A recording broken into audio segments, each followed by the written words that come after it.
खरं म्हणजे तुमचं हे सगळं आलोट प्रेम हे पाहून मी आता काय बोलावं हेच मला सुचेनासं झालंय. ही प्रचाराची आज सुरुवातीची सभा आहे का विजयाची सभा हीच मला कळ.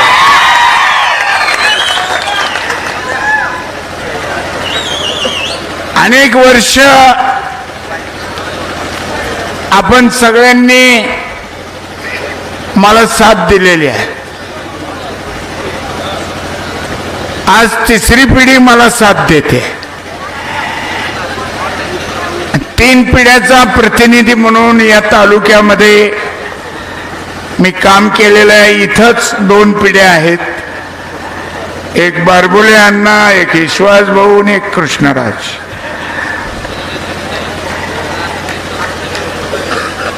आणि तुम्ही सर्व मंडळी हे आपापल्या गावात काम करणारी, लोकांचं प्रेम मिळवणारी तुम्ही सगळी माझे सहकारी आहात. एका बाजूला महाविकास आघाडी आहे आणि दुसऱ्या बाजूला महायुती आहे. त्या महायुतीची सगळी बटणं ही दिल्लीवर आहेत. महाविकास आघाडीचा सर्व कारभार हा महाराष्ट्रातनं चालतो. हा मोठा फरक आहे. आपण पाहिलं की निवडणुकीच्या तोंडावर 2 महिने 2.5 महिने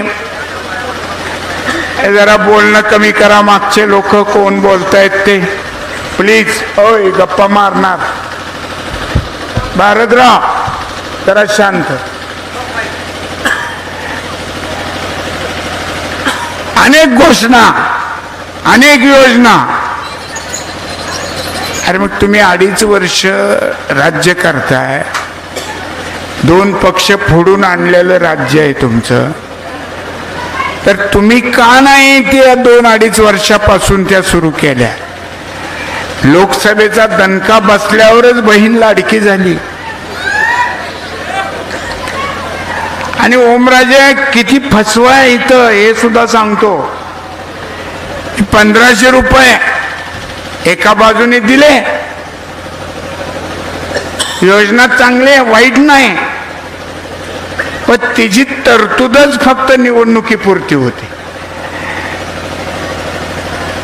मला सांगा, एखादा शासकीय निर्णय झाल्यानंतर जे महिना अनुदान आहे ते अनुदान निवडणूक आयोगाच्या खांद्यावर बंदूक ठेवून ते बंद केलं. आपण अनेक वर्ष पाहतो. संजय गांधी निराधार योजना महाराष्ट्रात सुरू झाली. माझ्या कल्पनेप्रमाणे अंतुले साहेबाच्या वेळेस सुरू झाली. ती तेव्हापासून किती निवडणुका झाल्या? ते अनुदान कधी बंद झालंय का? हेच अनुदान कसं बंद झालं? म्हणजे निवडणुकीपुरतीच लाडकी बहीण आहे आणि तुम्ही निवडणूक आयोगाचं कारण पुढे करून ते 1500 रुपये बंद केले. म्हणजे याच्यात सुद्धा लबाडी आहे. आणि तुम्ही सरळ सांगता आम्हाला सत्तेवर परत बसवा आणि ही योजना आम्ही पुढे करू. अरे पण तुम्हाला हे 1500 देताना तुम्ही भाऊजीच्या खिशातनं किती काढले त्याचं काही हिशोब आहे का नाही? हा, एकीकडे लाडकी बहीण म्हणायची आणि मग दाजीचं काय करायचं? दाजीचं सोयाबीन 8,000ची घोषणा करत होते, 4,000वर आलं. आणि 4,000चा बार्शी मार्केट यार्डात जर बघितलं तर कारभारीच खरीददार असल्यामुळं बार्शीच्या बाजारपेठेपेक्षा येडशीला 200 रुपये भाव जास्त आहे, गौडगावला 200 रुपये भाव जास्त. पूर्वी जुने लोक म्हणायचे राजा व्यापारी तर प्रजा भिकारी. जुनी मन काही खोटी नाही, ती वास्तवात आणण्याचं काम आता आपल्या समोरच्या माणसानं केलेलं आहे. कशाला कोणते आता बाजारात तिथं माल घालणार? जर अशा प्रकारे जर मुख्य माणूस खरीददार आहे, आमच्या इथं पूर्वी लिलाव व्हायचे 10 पैसे वाढवा, रुपये वाढवा, असं ते आडत्याचे मुनिमन आडते असा तो माल शेतकऱ्याला जास्त भाव मिळावा म्हणून. आता तसलं काहीच नाही, एकच माणूस भाव काढतो. सोयाबीनचा हा भाव, त्याचं पोट भरेपर्यंत, त्याचं पोट काही भरेना आणि भाव काही वाढेना. कांद्याच्या बाबतीत तेच झालं. आणि एक असं काही आता खरेदी केंद्र सुरू केलं म्हणून प्रोपोगंडा आहे, जाहिरात आहे की जसं काही देशात फक्त बार्शीतच सोयाबीनचे खरेदी केंद्र सुरू आहे. हा आमच्या काळात मी फेडरेशनचा चेअरमन होतो, त्याही वेळेस मार्केट कमिटीमध्ये ज्या पिकाचे भाव पडलेले होते ते काय म्हणायचं त्याला, रास्त भाव, हमी भाव केंद्रामध्ये किंवा हमी भावाप्रमाणे आपण सुद्धा अनेक वेळा त्या ठिकाणी केंद्र उघडून खरेदी केलेली आहे. पण ह्यांची काल परवाची कुठली तरी लेकरं त्या मुलाखतीला आलेल्या माणसाला सांगत होती की स्वप्नानं 25 वर्षात काय केलं. त्याचं वय 25 वर्ष. मी त्याला सांगितलं, बार्शीतलंच होतं ते, तू जन्मल्यापासून ज्यावेळेस पासून तू पाणी प्यायला लागला ते पाणी मी आणलेलं आहे आणि आजही ते पाणी तू पितोय. मग तू नुसतं पाणी पितोय का काय घालून पितोय ही काय मला कळा.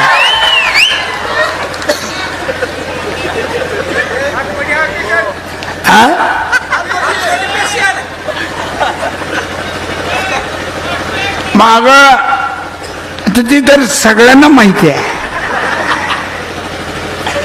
उगाच कोणाच्या जुन्या धंद्याबद्दल बोलू नये असं म्हणतात. जग जाहीर आहे ते, काहीच केलं नाही 25 वर्षात. माग मोदी असंच म्हणायचे, क्या किया है कांग्रेस ने 70 बरस में, भाइयों बहनों म्हणत होते. काय केलं 70 वर्षात? आम्ही एकदा म्हणलं वैरागच्या सभेत का कुठेतरी बोललो, मग इथं सगळं जंगल होतं का 2014च्या आधी? कारीला म्हणजे माणसं 2014ला जन्मली, मोठी झाली, देवळं जमिनीतनं उभारलं. हे रुक्मिणी मंदिर, हा कळमवाडीचा तलाव, तो बाबळगावचा तलाव, हे 2014 नंतर झालेत का? ते बोलताना तरी जरा भान राखावं. समोरचा उमेदवार तुमच्या माग तुमचा शर्ट धरून फिरत होता 2.5 वर्ष. 2.5 वर्षानंतर फडणवीस साहेब गृहमंत्री झाल्यापासून त्याला खूप बळ आलं. ह्या अधिकाऱ्याला बोल, त्याला त्रास दे, त्याच्यावर केस कर. आणि अर्ज भरल्यावर मुलाखतीत सांगितलं की 4.5 वर्ष दिलीप सोपल कुठं होते. मी म्हणलं बहुतेक आता विस्मरणाचा आजार झाला की काय, भान सुटत चाललंय. हातात बाण आहे पण भान नाही आहे.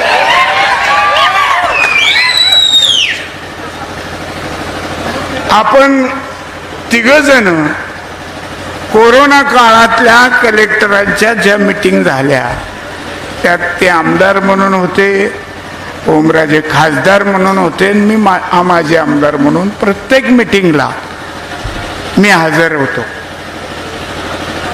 पण त्यांना काहीतरी करून खोटं बोलायची ही फार जुनी सवय. एक निवडणूक तर निसती काही न लागता पट्टी बांधून जिंकलेले. मी त्यावेळेस पासून सांगतो की बाबा सावध राहा. एखाद्या वेळेस दोन डोळे उघडे ठेवून अख्ख्या अंगाला बँडेज बांधून हा माणूस येऊ शकतो. की बघा माझं कुठं काहीच ठेवलेलं नाही, काहीच सांगतायत.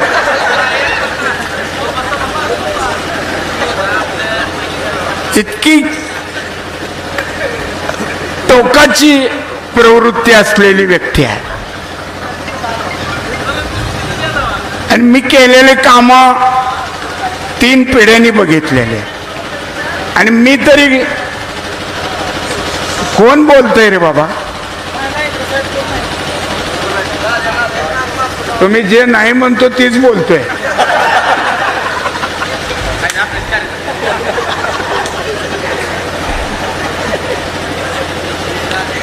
तीन पिढ्या तुम्ही निवडून दिल्यामुळे मी काम करू शकलोय. आणि ते काम करताना दादा मी आमदार नसताना सुद्धा अनेक अधिकाऱ्यांच्या माझ्या ओळखी मैत्री असताना, अधिकराव पाटील आपल्या एसटीचे DC होते, त्यांचे वडील आमदार होते, आणि मी युवक काँग्रेसचा जिल्ह्याचा अध्यक्ष असल्यामुळे त्यांची माझी ओळख झाल्यावर त्यावेळेस कंडक्टर ड्रायव्हरची भरती होती. आणि त्या भरतीमध्ये या तालुक्यातली पोरं त्यांनी मला सांगितलं की दिलीप तुमच्या इथले काही असतील तरुण तर पाठवा. हे 85च्या आधीची गोष्ट सांगतोय, आमदार नव्हतो त्यावेळेस अधिकराव पाटलांनी त्या 85च्या आधीच्या काळात कंडक्टर, ड्रायव्हर आणि फिटर म्हणून जवळपास 30 ते 32 मुलं कामाला लावली. आणि बार्शीच्या मुलांना सांगा, म्हणजे ते परीक्षा घेणारा एक जीव होता, त्यांनी सांगितलं की ड्रायव्हिंग मध्ये फेल होते. तर मी म्हणलं कारण काय, त्यांनी सांगितलं तुमच्या इथल्या पोरांना सांगा रिव्हर्स टाकताना 2दा क्लच दाबायचा असतो. हे त्यानंतरच्या अनेक परीक्षांना मी पोरांना सांगत होतो, पण फक्त बार्शी तालुक्यातल्या. गणेश दादा बघायला गेले. आणि त्यापासून अनेक जण या गावात सुद्धा 1-2 असते त्या काळातले. आमच्या निंबाळकराला तर आम्ही चाऱ्याला जाऊन हातात ऑर्डर दिलेली आहे.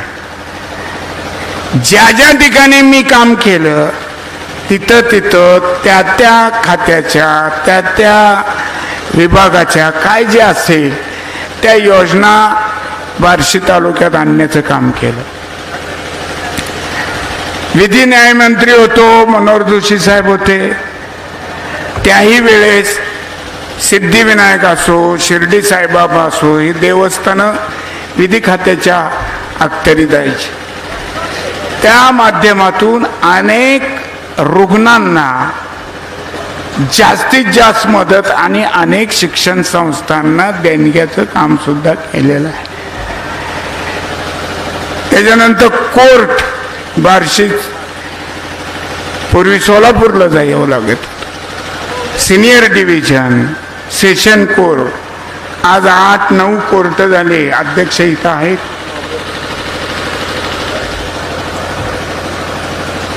जिथं जाईल तिथलं काही ना काही आपल्या तालुक्यात आलं पाहिजे. हा माझ्या पुढे आदर्श विलासराव देशमुख साहेबाचा होता.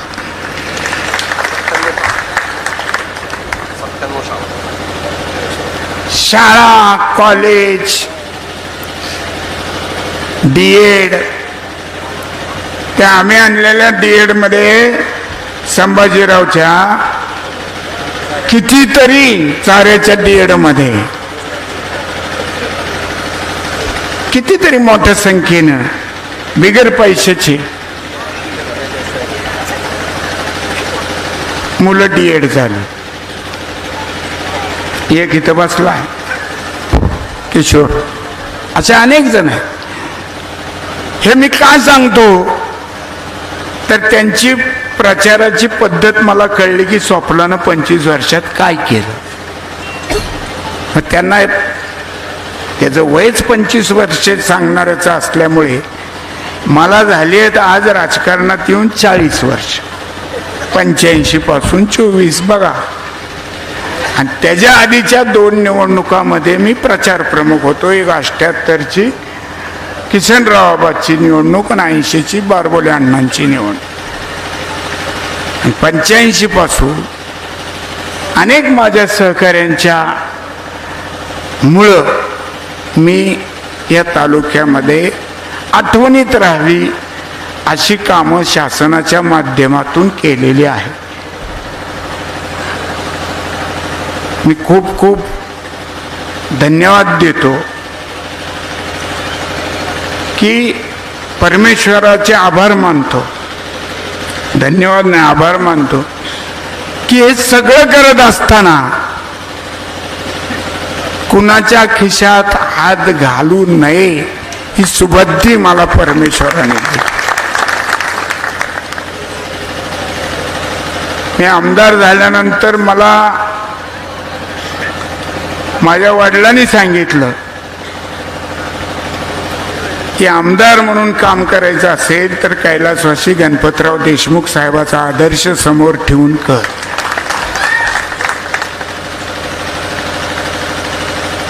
अनेक थोरा मोठ्यांचे मार्गदर्शन लाभलं. यशवंतराव चव्हाण साहेबाचे संस्कार या महाराष्ट्रावर आहे. साहित्य असो, प्रत्येक क्षेत्रामधली जाणीव असलेले. आता मी विनोदानं त्या शिराळ्यात भाषण केलं. आता काही जणांना विनोदच कळत नाही, त्याला मी काय करणार. कळून न कळल्यासारखं करत असते. की स्वप्नानं 15 वर्ष फसवलं म्हणले. नुसताच आधी मंजुरी आणली, मग खड्डा खाणला. मी ते भाषणात विनोद म्हणून सांगितलेलं.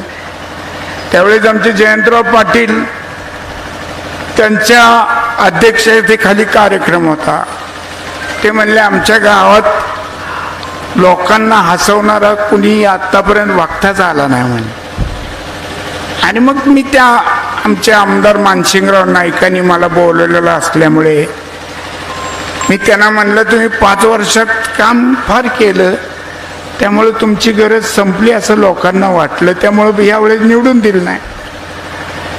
मग विनोदाने स्टाईलने सांगायचं म्हणून मग मी विधानसभेतले किस्से सांगितले. पण तेवढाच तुकडा धरला. 15 वर्ष यांनी नदी लावलं पाण्यासाठी. अरे वेड्यांनो,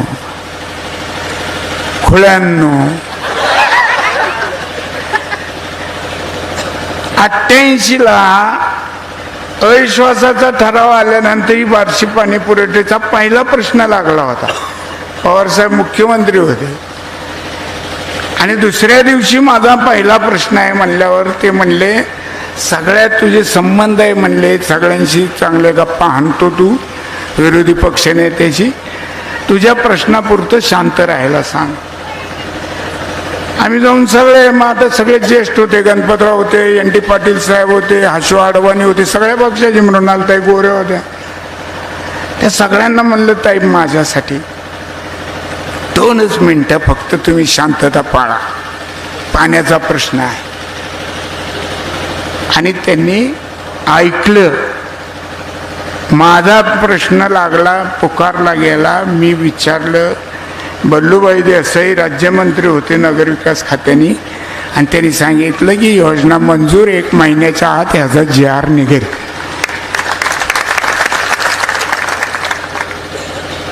कारण 86ला आम्ही बघितलं होतं की बार्शीमध्ये तालुक्यातल्या लोकांचा राबता, फ्लोटिंग पॉप्युलेशन बार्शी शहराची जास्त आहे, प्लस तुमच्या शेजारचे आमच्या तालुक्यातले व्यापारानिमित्त कामानिमित्त येणारी माणसं. आणि 86ला एकट्या कवे गावातल्या विहिरीनं बोरनी बार्शी शहराची ताण भागवली. हे दृश्य होतं डोळ्यासमोर. म्हणून मी ते प्रश्न, आणि तुम्हाला खोटं नाही सांगत ओमराजे, की मंजूर झाल्यापासून 5 वर्षाच्या आत बार्शीची पाणी पुरवठा योजना पूर्ण आहे. हे सगळ्या पत्रकारांना माहिती आहे. त्यावेळेस GCP पोकलॅन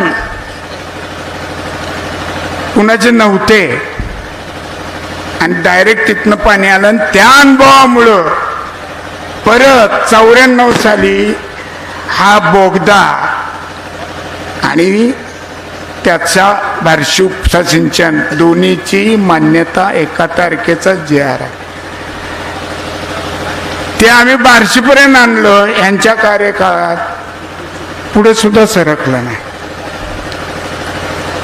बार्शीच्या पुढे सरकायला पाहिजे का नाही, ते सुद्धा काम करू शकले नाही. आणि दुसऱ्याच्या नावाने ओरडायचं काम कसं करून घ्यायचं ओमराजे, हे मी अनेक नेत्यांकडनं शिकलो. भूकंप झाला होता, आणि भूकंपामध्ये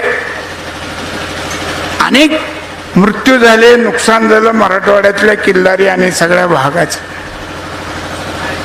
मी त्या मिटिंगला गेलो, आणि पवार साहेब म्हणले तुम्ही कशाला आले, तुमचा काय संबंध म्हणले. मी म्हणलं साहेब, धाराशिव म्हणजे त्यावेळेचं उस्मानाबादवरनं परांड्याला जायला बार्शीवरनं जावं लागतं, मग भूकंप कुठून गेला.